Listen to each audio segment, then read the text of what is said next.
샬롬, 간밤에도 잘 주무셨습니까? 하나님께서 우리에게 새로운 날과 기회를 허락하셨습니다. 하나님께서 우리에게 허락하신 새로운 날과 새로운 기회를 하나님의 영광을 위해서 선용하며 또한 이웃의 유익을 끼치는 아름다운 삶을 사시기를 축복합니다. 기도하겠습니다. 하나님 감사합니다. 우리를 잘 자게 하시고 또 이렇게 깨워주셔서 하나님 앞에 예배하게 하심을 감사합니다. 하나님을 경외하는 자가 지혜로운 자라고 했습니다. 겸손한 마음으로 또 하나님께 순종하는 마음으로 엎드리오니 오늘 우리의 삶을 책임져 주시고 인도하여 주시옵소서. 그리하여 나의 삶을 통해 하나님을 드러내며 늘 항상 하나님과 동행하며 다른 사람에게 유익을 끼치며 무엇보다도 선한 말을 하며 하나님을 경외하며 또한 아버지 하나님의 귀한 말씀에 순종하는 아름다운 삶을 살아갈 수 있도록 인도하여 주시옵소서. 오늘의 삶을 온전히 주님께 맡겨드리며 예수 그리스도의 이름으로 기도하옵나이다. 아멘. 다 함께 찬송가 446장 찬양 드립니다.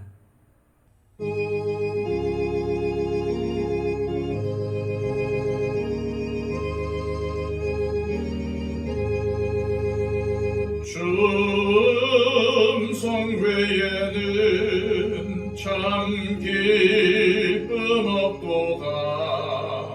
날 사랑하신 주 늘 계시옵소서. 기쁘고 기쁘도다. 항상 기쁘도다.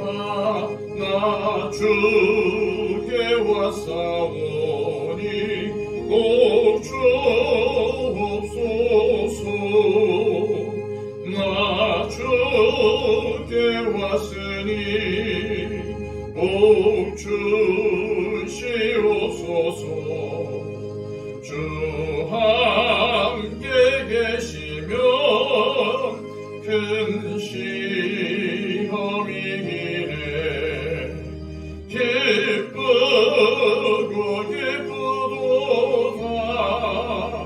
항상 기쁘도다. 나 주께 왔사오니 꼭 주옵소서. 주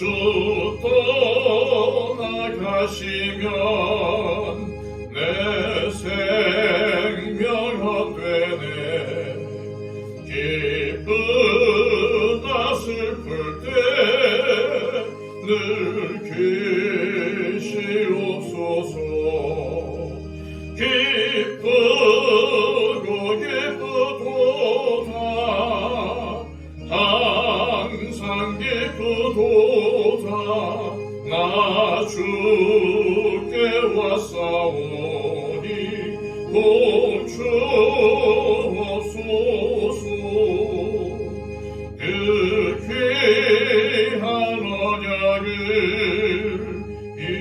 이루어 주시고 주 명령 따를 때 늘 계시옵소서. 기쁘고 기쁘도다. 항상 기쁘도다. 나 주께 왔사오니 꼭 주옵소서.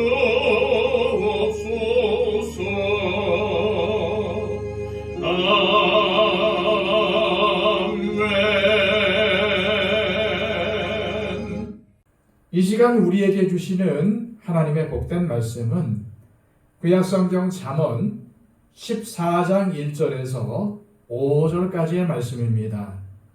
구약성경 924쪽입니다. 지혜로운 여인은 자기 집을 세우되 미련한 여인은 자기 손으로 그것을 허느니라. 정직하게 행하는 자는 여호와를 경외하여도 패역하게 행하는 자는 여호와를 경멸하느니라. 미련한 자는 교만하여 입으로 매를 자청하고 지혜로운 자의 입술은 자기를 보존하느니라. 소가 없으면 구유는 깨끗하려니와 소의 힘으로 얻는 것이 많으니라. 신실한 증인은 거짓말을 아니하여도 거짓 증인은 거짓말을 뱉느니라. 아멘.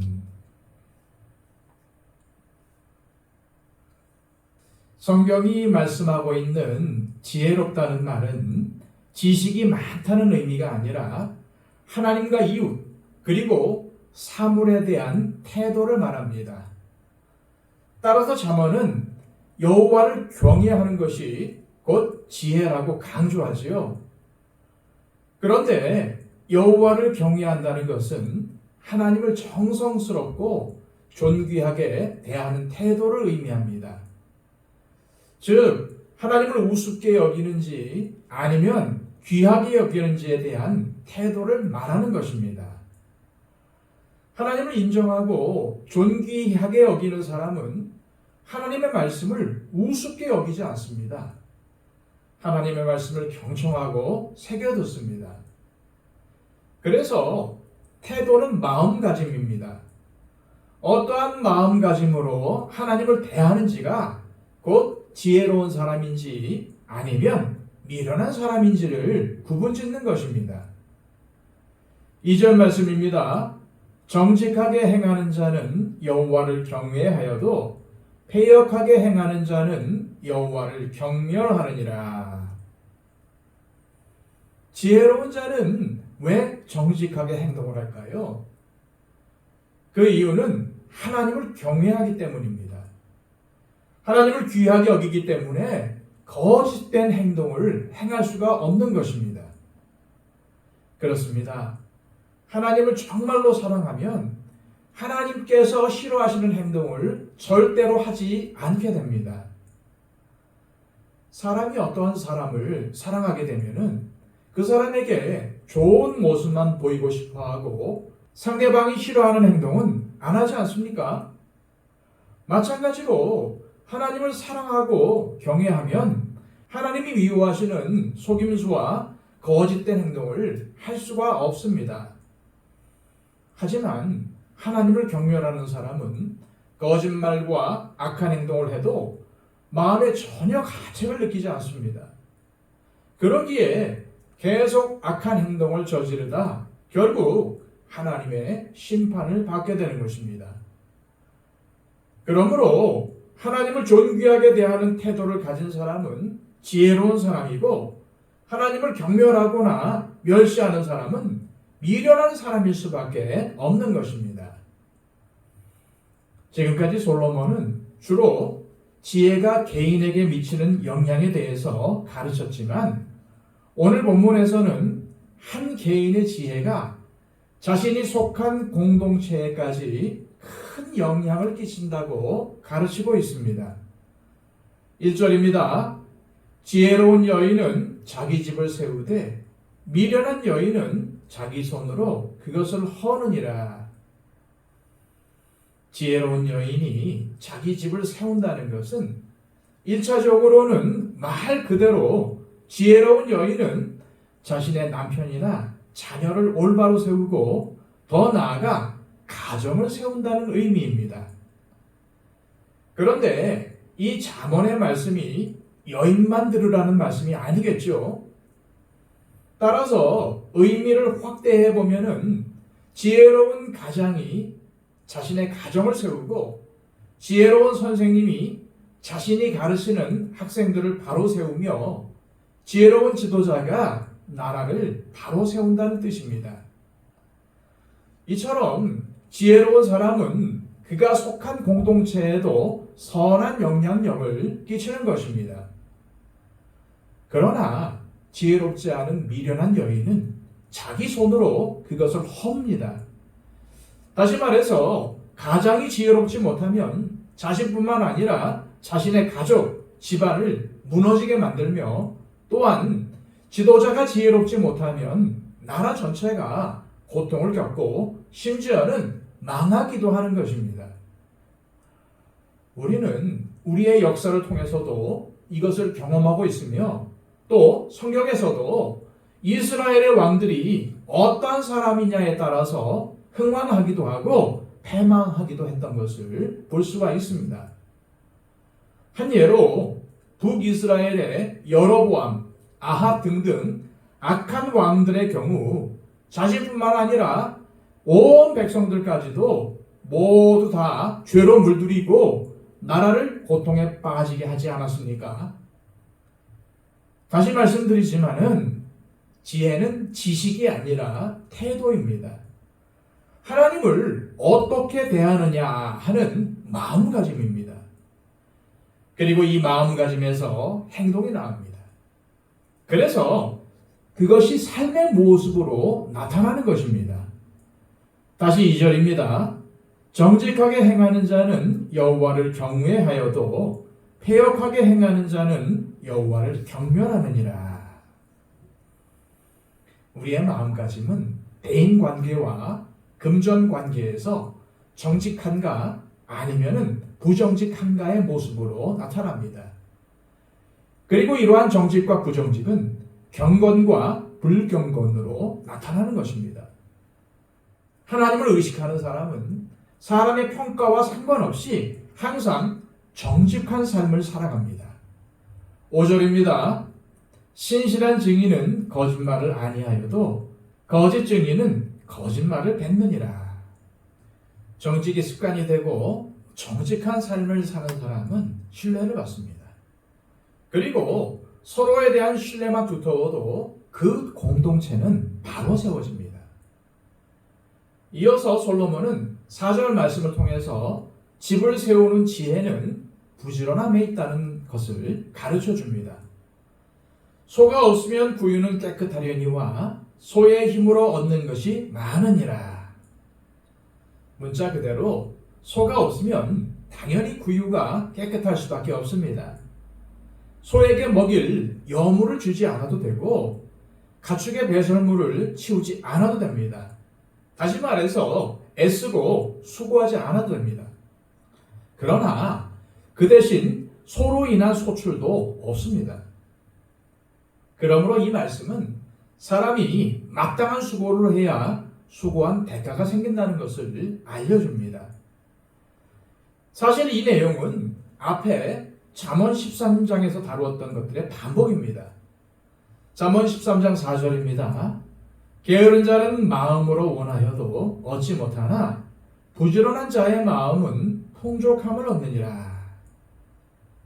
지혜롭게 산다는 것은 하나님을 의식하고 사는 것입니다. 그런데 그 구체적인 삶의 모습은 정직하게 사는 것입니다. 거짓을 행하거나 악하게 살지 않는 것입니다. 그리고 함부로 말하지 않고 절제하며 유익을 주는 말을 하는 것입니다. 또한 게으름을 피우지 않고 부지런하게 사는 것입니다. 마땅히 땀 흘려 수고하여 대가를 얻으며 불의의 재물을 탐하지 않는 것입니다. 이렇게 사는 사람이 자신뿐만 아니라 자기가 속한 가정, 교회, 사회, 나라를 세웁니다. 그러나 반대로 살면 그는 자신의 손으로 자신뿐만 아니라 자기가 속한 공동체를 무너지게 만듭니다. 저와 여러분 모두 지혜로운 자로 살아가시기를 소망합니다. 그래서 나로 인하여 내 가정과 사회, 교회, 그리고 내가 속한 공동체가 복을 받는 축복의 통로가 되시기를 소망합니다. 이 시간 기도하실 때 우리가 먼저 하나님을 경외하고 말씀에 순종하는 지혜로운 사람이 되어 인간관계와 금전관계에서 정직하게 행하게 하시고 우리로 인하여 가정과 사회와 교회와 그리고 공동체가 세워지는 은혜가 있게 하옵소서. 기도하시기를 바랍니다. 111 기도를 통해서 많은 사람들, 우리의 기도가 필요한 분들을 위해서 중보해 주시고 박영재 집사님과 천금수 집사님, 유도풍 집사님의 건강 회복을 위해서 기도해 주시기 바랍니다. 연로하신 우리 성도님들의 건강을 위해서 기도해 주시고 특별히 우리 교회가 하나님께서 맡겨주신 사명을 잘 감당하여 이웃에게 유익을 끼치고 칭찬과 인정을 받는 교회가 되게 해달라고 기도해 주시기를 바랍니다. 또 해외에서 선교에 열심을 내고 계시는 선교사님들 위해서 간구해 주시고 이 나라 이민족을 위해서 온 세상 가운데 하나님께서 평화를 주시고 또 모든 나라와 민족이 예수님을 믿는 나라와 민족이 되게 해달라고 기도해 주시기를 바랍니다. 다 함께 기도하겠습니다.